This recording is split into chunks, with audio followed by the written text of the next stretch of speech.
Welcome to Through the Dark Woods podcast, a space for conversation around navigating grief and trauma, ancestral healing, cultural repair, village building, and deep nature connection. What will it take to rebuild healthy, connective culture in a world where we've lost so much? Schools don't teach this stuff. Western society has spent the last 1,000 years destroying these old ways of knowing. And yet these skills are deeply needed for us to navigate a global crisis of ecocide.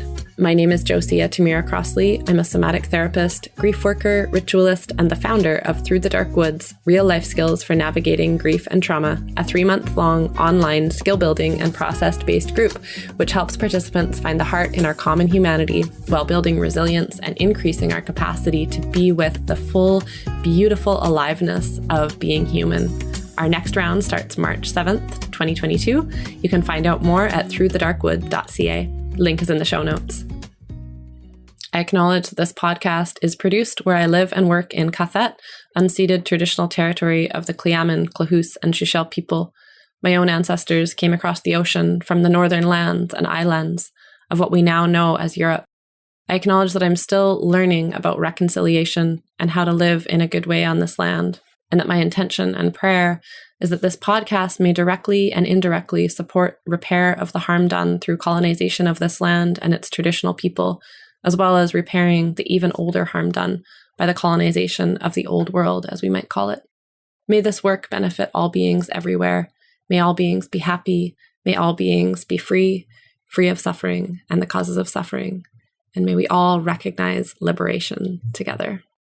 So I am absolutely delighted to be joined today by Stephen Jenkinson, cultural activist, worker, and author. Jenkinson speaks and performs internationally and is the principal instructor of the Orphan Wisdom School, co-founded with his wife Nathalie Roy in 2010 and convening semi-annually in Deacon, Ontario, Canada. He has master's degrees from Harvard University in Theology and the University of Toronto in social work. Apprenticed to a master storyteller as a young man, he has been guiding individuals, couples, families, and communities through 40 years of human sufferings. During his time in the death trade, wherein he was an assistant professor in a prominent Canadian medical school and palliative care program director, he contributed to revolutionizing the work.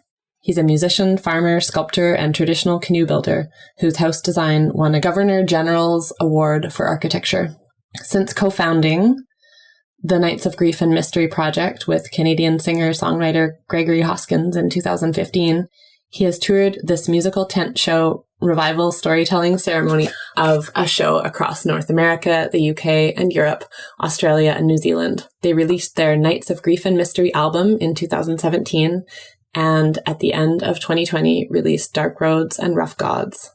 He's the author of Come of Age, The Case for Elderhood in a Time of Trouble, the award-winning Die Wise, A Manifesto for Sanity and Soul, Homecoming, The Haiku Sessions, a live teaching from 2013, How It All Could Be, a workbook for dying people and those who love them, Angel and Executioner, Grief and the Love of Life, and Money and the Soul's Desires, a meditation. He's a contributing author to Palliative Care, Core Skills, and Clinical Competencies. Jenkinson is also the subject of the feature-length documentary Grief Walker, made by the National Film Board of Canada, which is a portrait of his work with dying people, as well as Lost Nation Road, a shorter documentary on the crafting of the Nights of Grief and Mystery tours directed by Ian McKenzie. Stephen's books, recordings, and DVDs are available from Orphan Wisdom at www.orphanwisdom.com. Yeah, so welcome. Thank you. Really a beautiful grace to be able to sit with you in this way this morning. Life works out from time to time. It sure does, yeah. Around this, as we were thinking of it this morning, this digital fire of the computer. So yeah, much prefer to be in the living room together, but here we are. So yeah, thanks for making the time. You're welcome. So a question that I like to start with for everyone is, because this show is kind of centered around grief and how that connects to cultural repair and village building and all of the things that weave together around being able to be competent and literate with grief work. So the question that I like to ask is, how was grief handled in your family of origin? You know, the predilection of the question is the notion that grief can be handled or should be handled or was. I guess I don't like the tone, not your tone, but the tone of the understanding that somehow we get to call the shots where grief is concerned in some fashion, Last time I inquired into the matter, and every time before then, that's not the case. Grief is a very big deal. I would put it like this. It has something of the divine about it. It doesn't mean hands off exactly, but it does mean, quick reference and chronic reference to an owner's manual would be not a bad idea, number one. And number two, a high degree of humility in the matter is really important. This is a lot of octane grief has, and it's not the stuff of amateurs. Anger is much more friendly to amateur status. Catharsis, for example, these kinds of things. Getting your yayas out, getting yourself heard and closure and all that kind of thing. But none of this has anything to do with the grief. But now, having established that, I wouldn't say that there was any particular skillfulness on the matter in those days. Partly this is a question of the times. We're going back into the 50s here, or as my wife often says, the 1750s? No, 1950s in my case. But it wasn't really a matter of inquiry, a discrete matter of inquiry, really at all.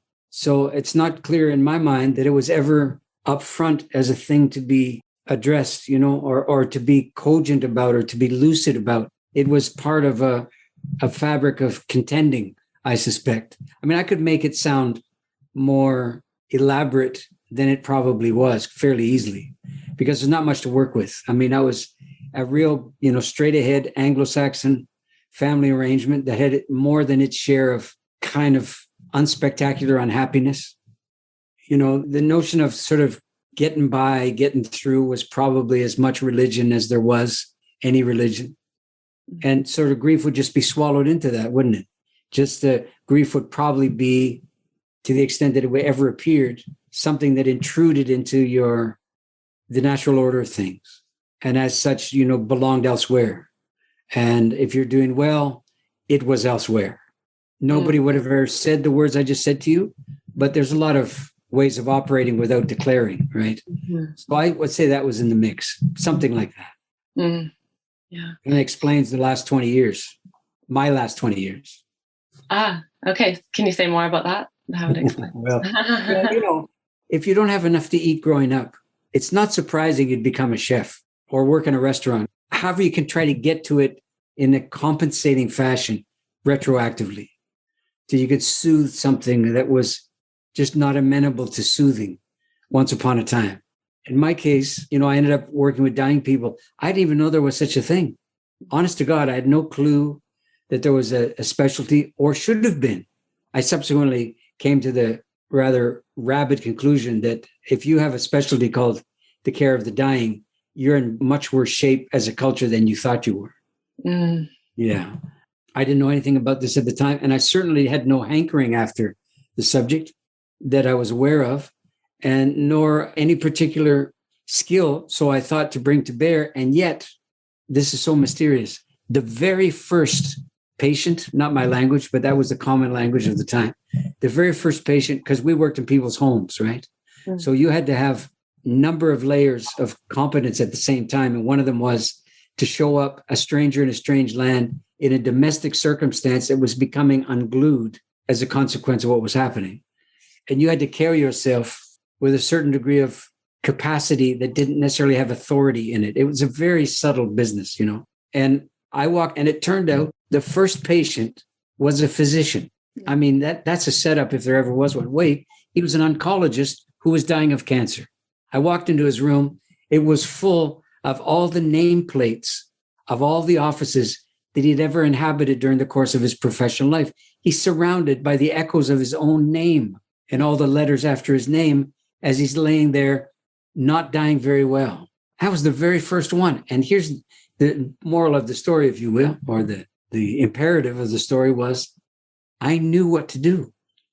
Mm. I wouldn't say I had confidence in the matter, but from the very beginning, I had a sense of the purpose and the mission and the inflection that such a thing required.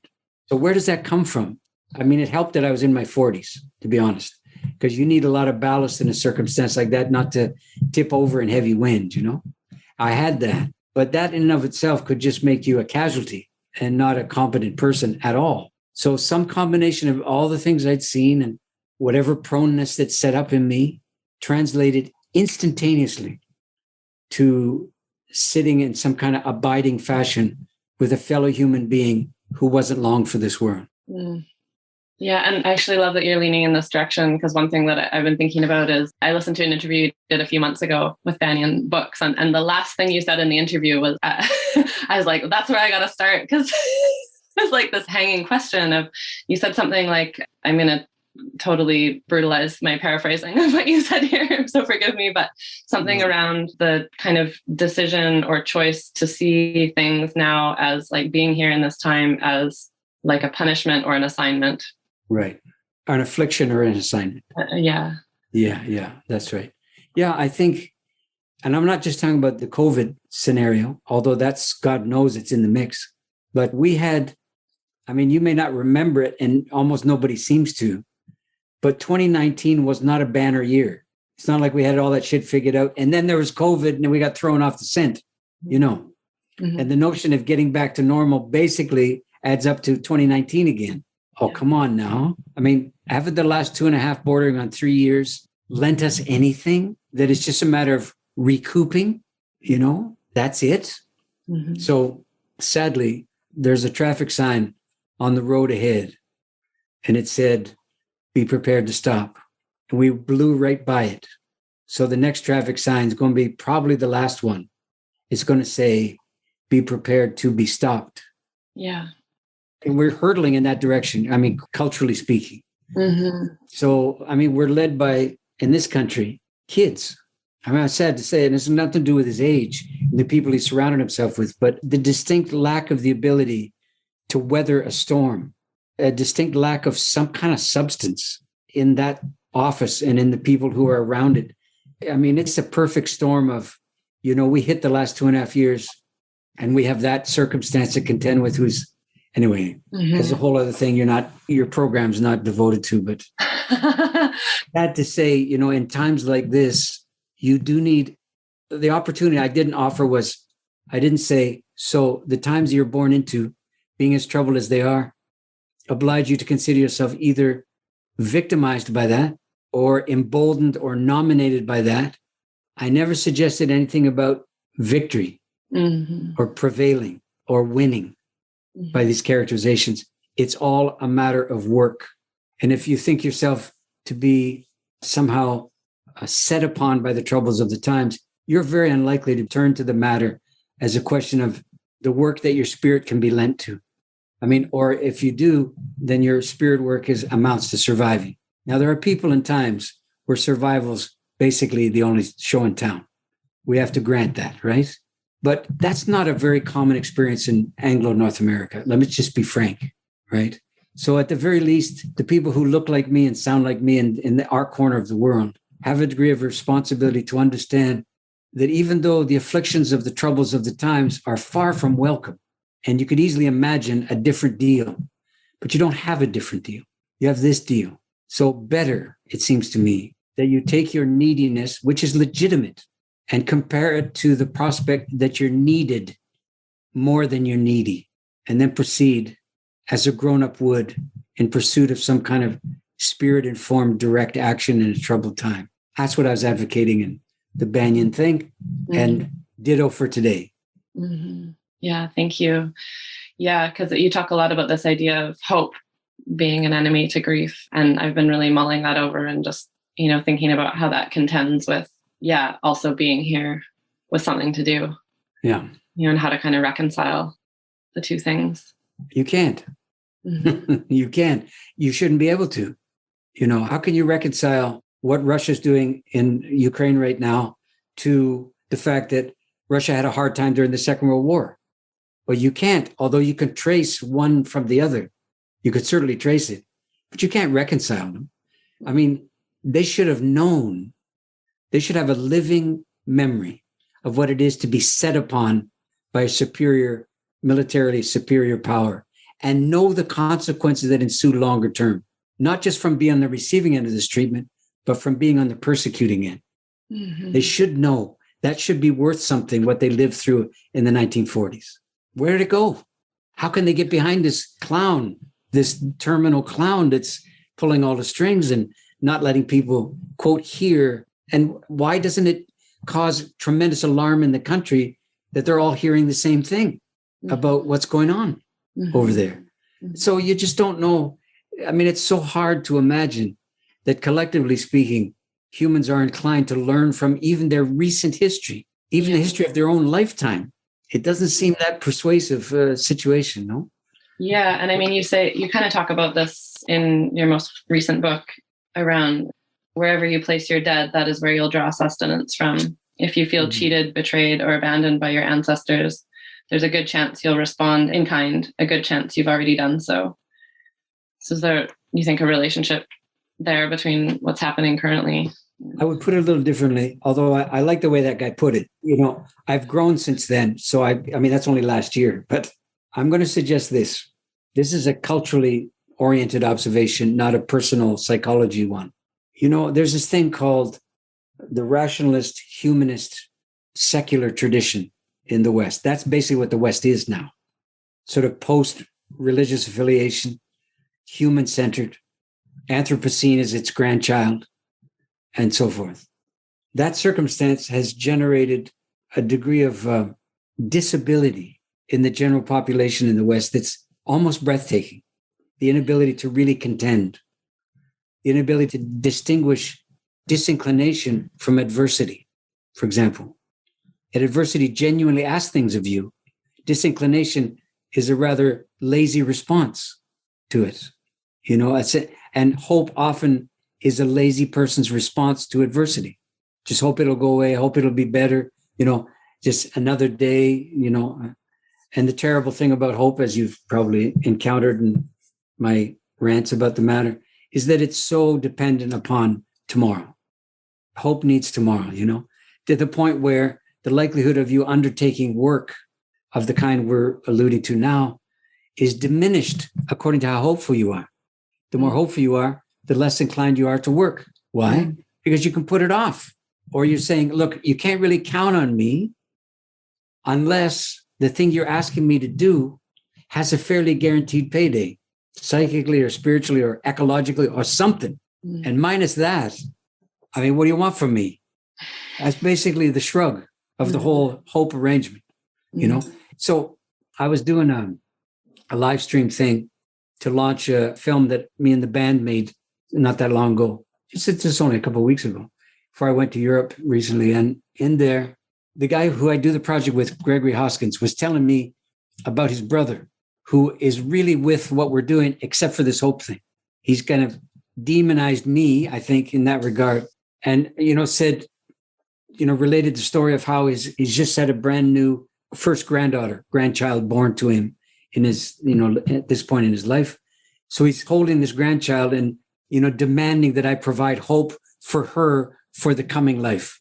So he's trafficking in it like it's an inescapable, a nutrient in the environment, the same way oxygen might be, or iron, or something like this, like basic to your health. And so I looked right in the camera, and I was rather surprised how direct I was about the matter.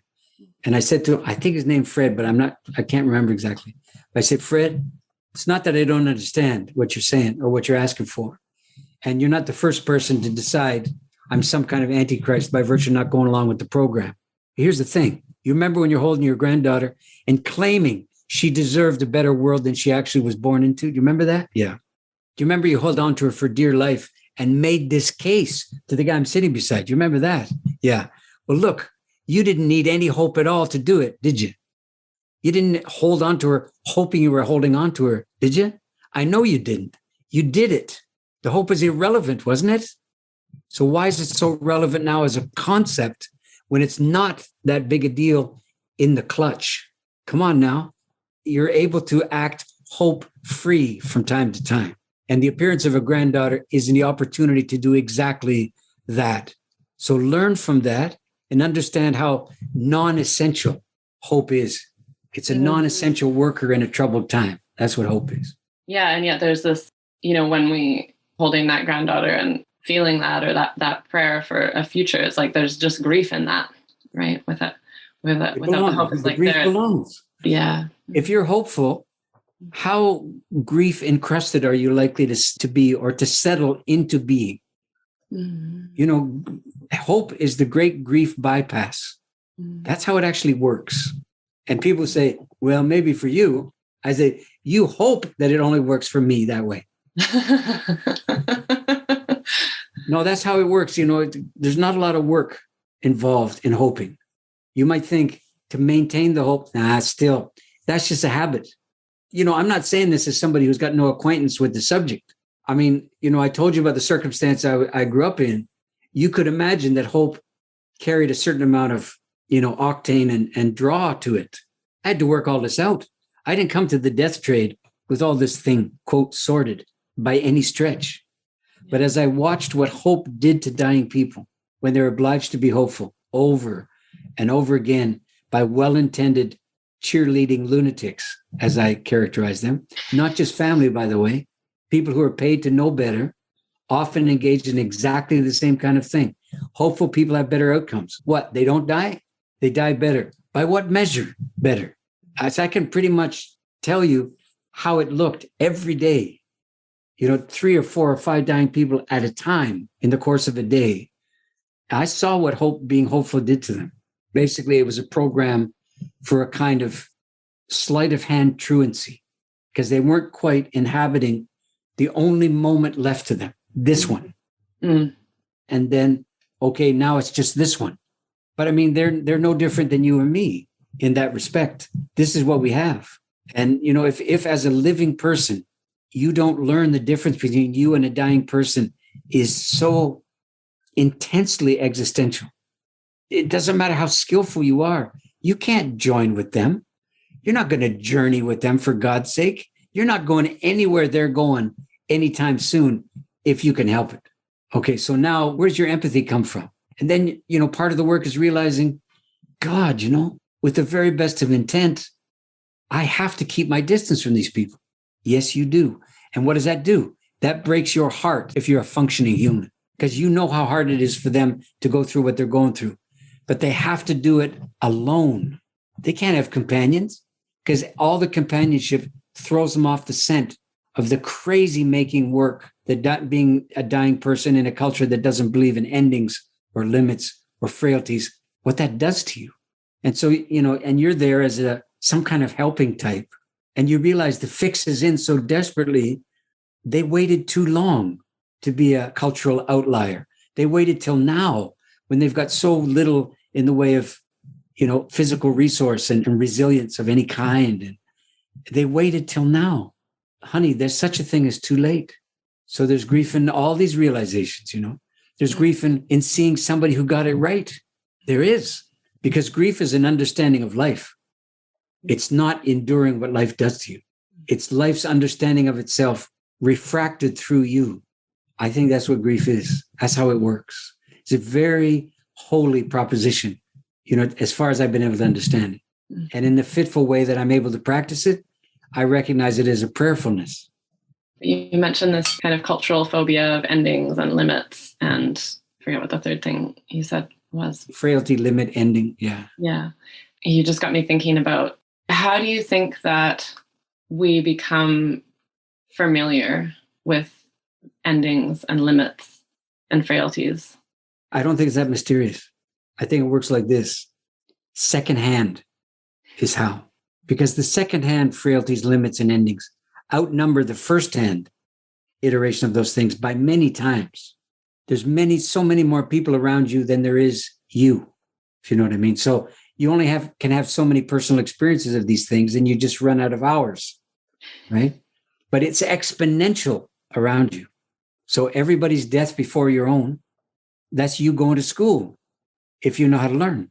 But if most of your pseudo-learning takes the form of intolerance or kind of survivor mind, or, you know, I mean, think of how desperately now trauma is a growth industry now. It's unbelievable the kind of traction and market savvy that trauma has suddenly developed. People are lining up, fighting with each other to self-identify as a traumatized person. I never thought I'd see that day, but here we are. Mm-hmm. It's, you know, trauma sells. Holy smokes. I mean, what's become of us that this is what it takes now This is how you become legitimized. So my point is that you get a chance to learn a lot of these crucial life lessons, not at the expense of others, but as a consequence of being around others. So I'll tell you a brief vignette. It's kind of heartbreaking in its way. So these are the days when I was talking about dying all the time. And I was kind of the death guy for a while and had some notoriety in movies and all the rest.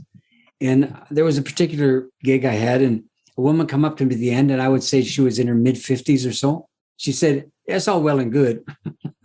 You know, this is not going to be a compliment, however it comes out. It's great, you know, for most people. Mm-hmm. What you're talking about doesn't really work for me." So she was ready for me to scramble. I said, "Oh, yeah." So long, awkward pause, you know, not the best social moment going. She said, "Well, look, nobody close to me has died." I looked at her and I took one good guess at her age. And I'm thinking, she doesn't realize what she's just confessed. She thinks this is a demographic observation based on the fact that her demographic gets to live a long time. So there's not so much dying going on. What she was actually telling me, she lived life in such a way that all the dead people weren't close to her. So your heart breaks for somebody who's taking some kind of solace or protection in that kind of arrangement. Yeah, I remember hearing you speak many years ago, the first time that you came to Cortez Island. And then in between, the next time when I met you, I sat with a friend who died. And the first time I heard you speak, I felt very competent, you know.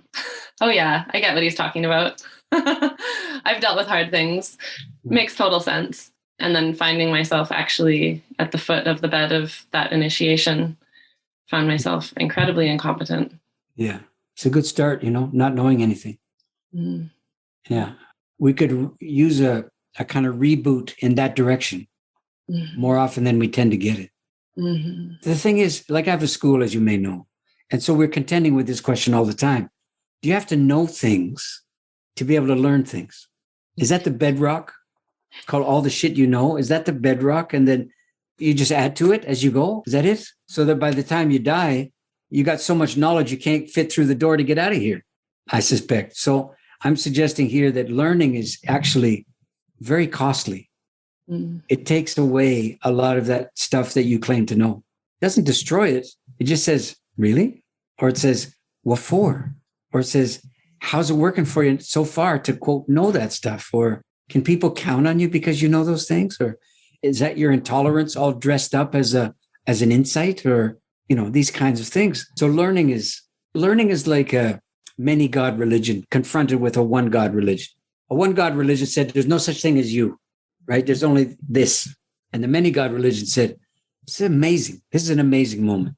Why? The other side says, well, because, you know, we've had all these gods for so long, but we never had the God who thought he was the only one. Just never had it. And now you've appeared. And I think the pantheon's complete now. It's got to be complete.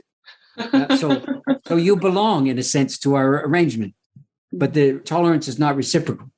So learning is very tolerant in a reciprocating fashion.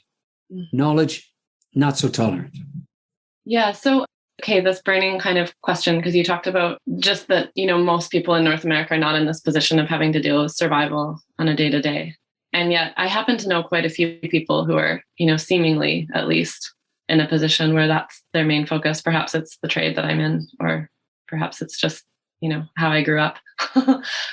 Yeah, something that I've been trying to reconcile is, you know, this idea that we come here with an assignment or a gift to bring into the world as it is right now. And then that choice between, you know, viewing things, as you said, as, you know, an assignment or an affliction.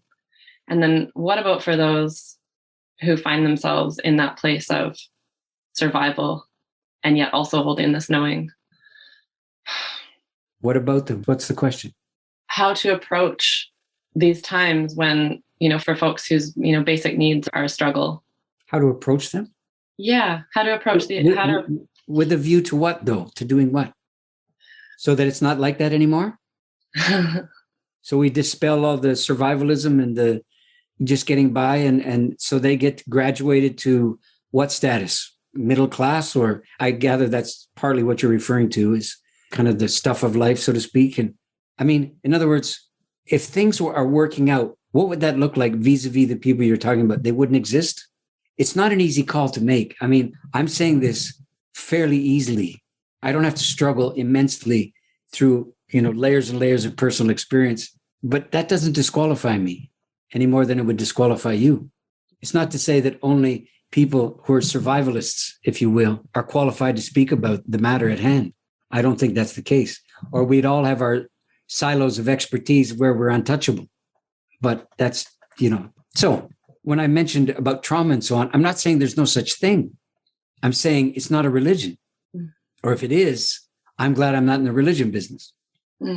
If that's what religions have become, sort of meaning silos of one with no congregation per se, with no sense that these things have to be learned, not claimed, say, that by virtue of being in a mode of survival, that you are absolved of any obligation in the matter, that you're entirely a victim of, love or life or anything in between. Obviously these things tend to break down real fast when you're talking about specific people and specific circumstance. And there's a lot of things that people couldn't get out of the way of in time. There's a lot of things that are a consequence of what I call the bullshit luck of birth, and that's what it is. And why? So if you happen to be not one of those people, so afflicted from an early age, you're normally unhappy. Let's call it that, right? You're capable of functional unhappiness, let's say. So does this confer upon you anything? Once you learn that the whole world is not as you are, and that there are some people who ain't even close to your level of unhappiness, their unhappiness is so profound. Once you learn this, how do you do the kind of existential psychic math of, does this ask anything of you? Or do you just occasionally give a thumbs up to the great beyond and say, thanks for the deal? Or how do you live it out? And my best way of saying it in a shorthanded fashion would be this. You're no stranger to the word privilege and how it's being used today. Okay. It's a sneer, right? There's not even any content to it anymore. It's just a sneer. It's a lazy, disrespecting sneer. Okay. But let's say that there's actual content to the notion of privilege, that there's a reality to it as doesn't require the sneer, right? And it's that bullshit luck of birth that I was referring to. So can you do anything about the birth circumstances that conferred upon you, the skin color, the eye color, the shape of your nose, and all the things that ensue? The answer is probably not retroactively in terms of having it be otherwise. Okay, so then is there any obligation that comes from it? I would say yes, there is. But self-hatred is not one of the obligations. Falling upon your sword, looking upon yourself as fundamentally disgraced by the consequences of your birth over which you had no choice. This is pathetic, masquerading as some kind of, conscience regime. That's not what it is. But maybe we could say this. You are not responsible for your privilege. You may, though, be responsible to it, by which I mean you may now earn, by dint of hard labor, earn the privilege that the accident of birth foisted upon you. And then you decide what you do with the privilege. You have no obligation to live it chronically every day the same way and just milk it and all the rest. You could just redistribute it. You could make a lot of fundamental life choices, which, incrementally won't make a big difference in the circumstance around you. But it's one thing that your privilege gave you is the possibility of living without quite as much as you once upon a time had. That's what I mean by you have an obligation to it, to earn it retroactively. And then in so doing, earn the sense of how you might proceed otherwise. Right? Yeah. I don't have any obligation to have the big answer for anything. But that's a little answer that's, I think, manageable in a human scale. But it takes an immense act of you got to rotate the will away from the notion of shame and guilt and personal, implacable responsibility for something you never called into being. And, because there's no accident. I'm talking this on the flip side of talking about trauma and disadvantaged people and survivalism and all that stuff. And by all means, let these people that you're referring to certainly speak for themselves. I'm not pretending to speak for them. But you asked me a question about it. So in real time, this is me trying to grapple with things that are beyond human beings' capacity to simply dial in, simply just to choose. Life is not a bulk barn department store. It looks like it from the outside, but that's not really what it is. There's certain things you'll never be capable of, and there's a lot on that list. Certain things you never feel up to, certain things you'll never ask of yourself, privilege or not, survival or not.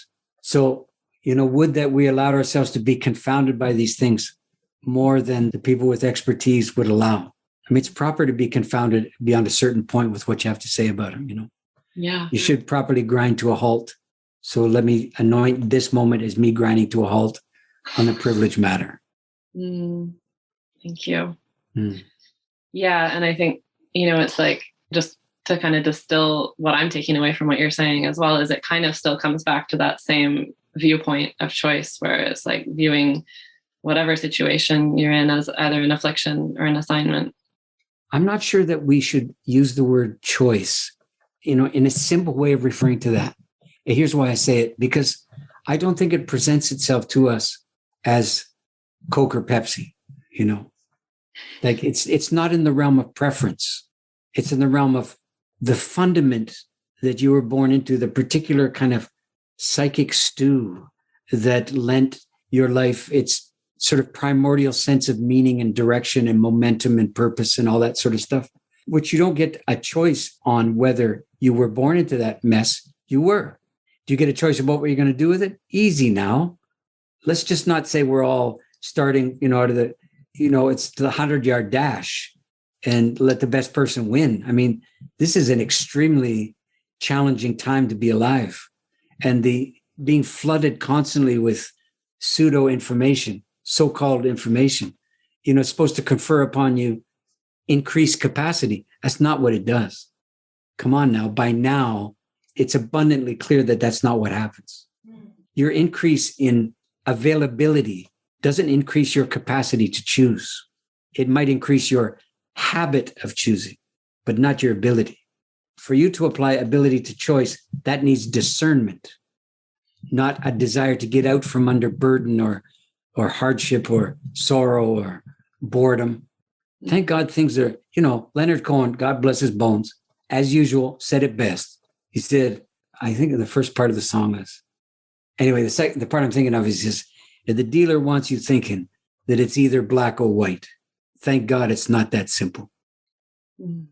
There, that'll get you through. I mean, it doesn't make it easier, but it'll get you through though.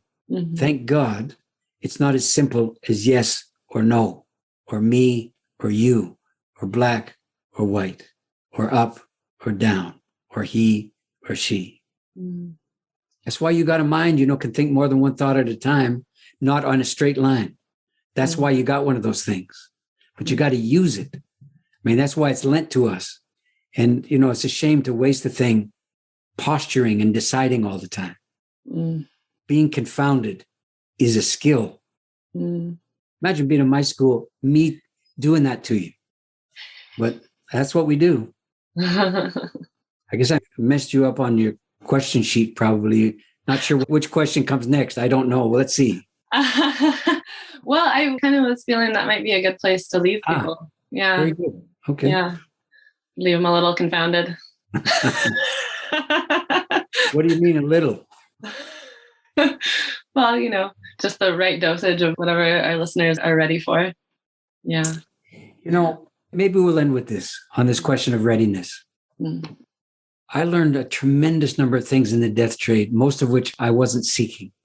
And one of them was around this question of readiness. So, I would try to initiate, let's call it death-centered talk. I can't begin to tell you the pushback. Now, I'm going back 15, 18 years here, and things are a little different now, but not better. They're just different.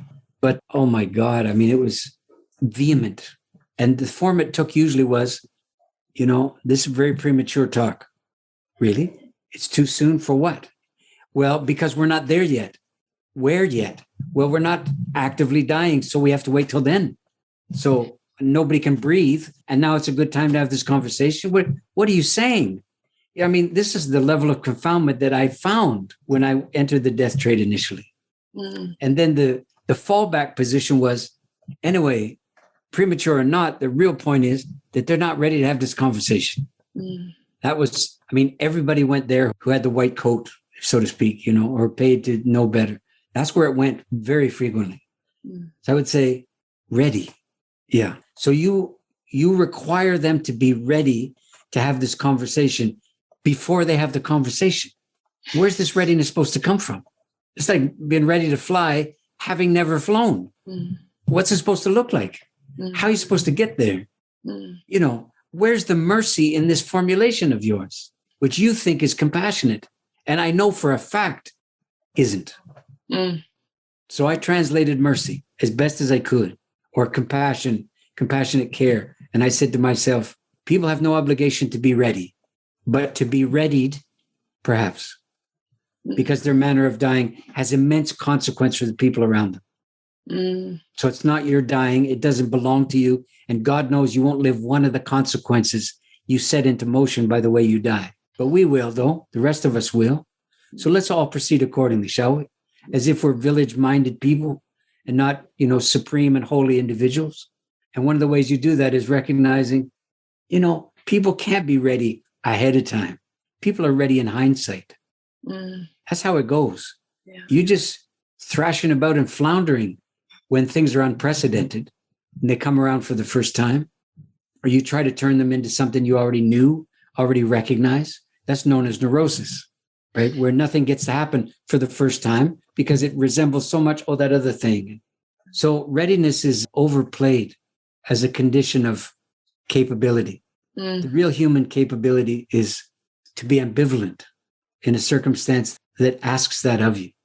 Just ambivalent, the capacity to entertain some contending points of view with contending consequences without arbitrarily and prematurely deciding on behalf of one and letting all the others collapse. So am I dying? I don't quite know. How can you not know? It's easy, man. You can be told all this medical information. You don't quite know what it means. And if you ask the question, they'll equivocate. Well, it's not easy to tell.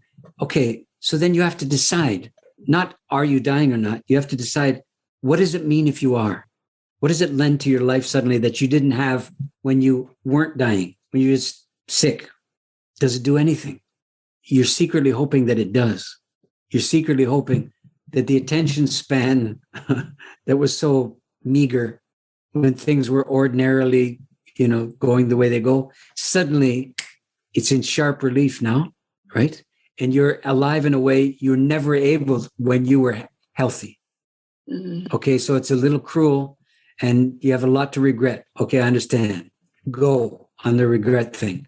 Let me know when you're done, because there's other stuff, not just regret. Why did it take now to learn this? I don't know. You're watching TV. I don't know. Whatever, it didn't come to you. So what do you want to do now that it's come to you?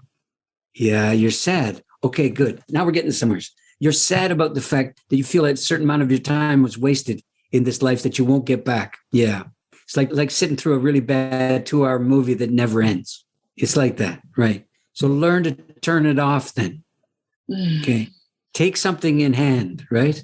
Not as a controlling person, but as a person who's obligated to participate very actively in the present moment, which it turns out is all you got. But it turns out I don't have a terminal diagnosis, and that's all I got too. We have more in common than we wish we did. It's called now. And that's where our citizenship really belongs, I think. We're in a very troubled time. And then you factor in all the individual, human sorrows and all of that misshapen, disheveling, disfiguring things that go on.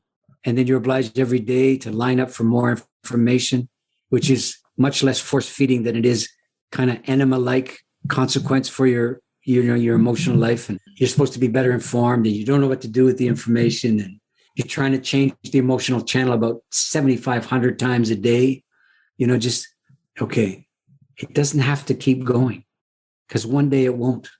My suggestion, practice it not working anymore. Just practice it. decide for 20 minutes a day, you inhabit a time where all the shit's not working.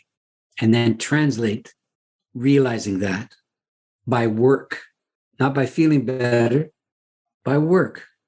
And I'm not going to be shy about it. I've done that. I continue to do it. Why would I submit myself to one more interview of a death-related thing? Why? Like, is there going to be a new question? Sorry, but almost never. Going to be a new answer? Well, I'm going to work at it in a way I never have before. So I don't say something that, at least I find one thing that's never occurred to me, a formulation, some combination, some alchemy to the matter. But what for though? Well, because I still can, man. That's why. Because I can see the moment coming and I'll just be cluelessly uncertain of myself, drooling in my food, right? It's not out of the realm of possibility, but this is not that moment. So I could allow this moment to be completely eclipsed by that likelihood that that's coming. Or I could say, I know it's coming. So it lends a certain sense of urgency that I can't buy off. I just can't do it. So I'm rather glad that I'm hard to satisfy. And so that's why I say yes to doing these. And I really thank you for the opportunity to plumb the depths of this thing one more time, in case this is the last one I ever do, right? I tried to do that with the best that's been made available to me. So I'm lucky that way because I saw a lot of things for a while. And I just faithfully reporting to you the things that I saw with no need for exaggeration or no case to make, and not trying to get you to buy anything or believe in me. But you could consider this. And that's what the last hour was. So I feel, if you feel that this has gone okay and you feel grateful for it, me too. That's how I feel about it too. I look upon it as kind of a kind of partnership that doesn't have to be an equal partnership, but it's a partnership of a kind. They require somebody to have been there and somebody to wonder about it. Yeah. Thank you so much for you're very welcome for joining us today, and just deep appreciation for your, the eldership that you bring, and to be able to have this conversation with you and, really find the questions that are real for me personally in this time, and to have your willingness to, be in the work and plumb the depths, as you say, and really go there with me if it's rare in this time. Amen. P.S. My band's coming out the West Coast, I think sometime in November. Yeah. So I imagine it's going to be somewhere close to where you are for a show. And that Nights of Grief and Mystery, that's the real thing right there. Yeah, we love having you. Imagine having all of this to a rather compelling rhythm and blues sensibility. That's kind of what it is. I'm very proud of it. So, to you and to everybody else, please come and check it out. Indeed. Yeah. And when you have the exact dates, I'll be sending them out to my people as well. And definitely. We're still putting the tour together. It's early days and, it's no momentum to employ, right? After almost 3 years, it's a standing start, but I'm glad we get to do it. So we'll be there this fall. Look forward to it very much. All right. Me too. All right. Thanks for your time. This has been another episode of Through the Dark Woods podcast. I'm your host, Josiah Tamira Crossley. If you feel up for it, I'd deeply appreciate you rating and reviewing this podcast on Spotify or your preferred listening platform. You can also join my email list to stay tuned to upcoming offerings and events, as well as receive occasional missives and musings from my pen to your inbox. May this work benefit all beings everywhere. May all beings be happy. May all beings be free of suffering and the causes of suffering. May we all recognize liberation together. Wishing you a harmonious day filled with connection to yourself, your people, and the natural world.